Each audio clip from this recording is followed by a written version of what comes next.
people I interviewed for this is Mr. Hansen, my mom, Miss Burgess, Lindsay Gibson, Miss Desiree, and Mark Notterman.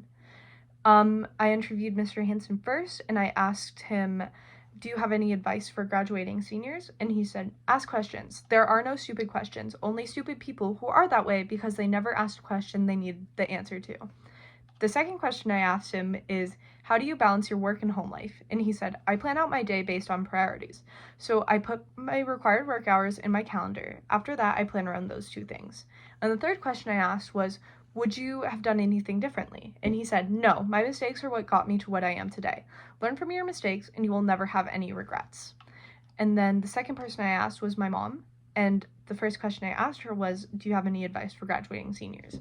And she said, it's okay to not know what you want to do with your life. Go to college and decide there. Your life is not over if you break up with someone. And the second question I asked her was, what did you do to succeed? And she said, I never gave up and kept trying.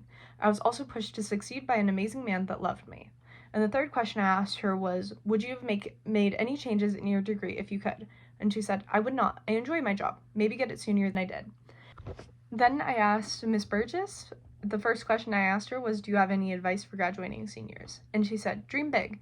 You only live once, so go after what sets your soul on fire. Figure out what your passion/dream is and chase it. You'll generally have to work the rest of your life, or at least 30 or 40 years of it at least. So use this time right after high school to really figure out what you actually like to do. Then try to find a career that works with that. Figure out how to listen to your intuition, then follow it. You will know you best. The second question I asked her was, are there any responsibilities you didn't expect? And she said, I think I didn't realize how many things I'd need to be able to juggle at once to become a successful adult. Figuring out how to manage time, relationships, work, money, home, hobbies, and find a balance with it all is something that surprised me about adulthood. The last question I asked her was, why did you choose your degree? She said, my whole life I've dreamed of being a teacher. My whole life I also dreamed of being an actress. During my first year of college, I decided I didn't want to pursue acting as a career because I craved more stability than I'd be able to have with an acting career. So that's when it really clicked for me that I could be a teacher and do theater full-time by becoming a drama teacher. I pursued my degree in theater education and fell in love instantly. I graduated from college and have been a drama teacher ever since, and I'm living my dream.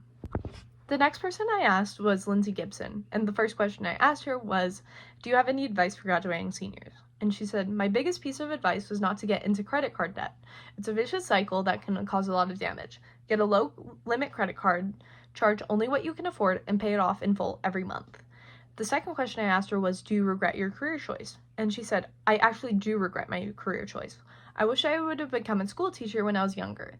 They make great money, have awesome benefits, and they get summers off. And then the last question I asked her was, is there anything you struggled with in starting to live on your own?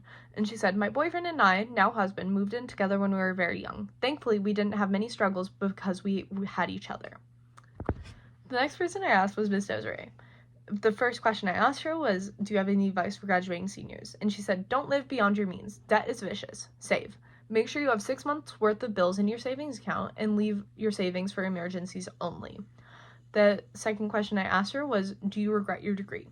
And she said, I didn't finish college, so I didn't get a degree. The last question I asked her was, when would you recommend getting credit cards? And she said, get one at 18. You will not have a credit rating, so the interest will be terrible. Only charge maybe one dinner a month and pay it off each month. Do not rely on credit cards to live because you'll never get away from that debt. And then the last person I asked was Mark Notterman. The first question I asked him was, do you have any advice for graduating seniors? And he said, set a goal for yourself. It doesn't have to be a big goal, just set one. And then the second question I asked him was, would you recommend credit cards? And he said, only if you can be responsible with it. Remember, you have to pay that money back. And then the last question I asked was, do you have any tips about financing? And he said, don't spend all your money. Just because you have it doesn't mean you have to spend it.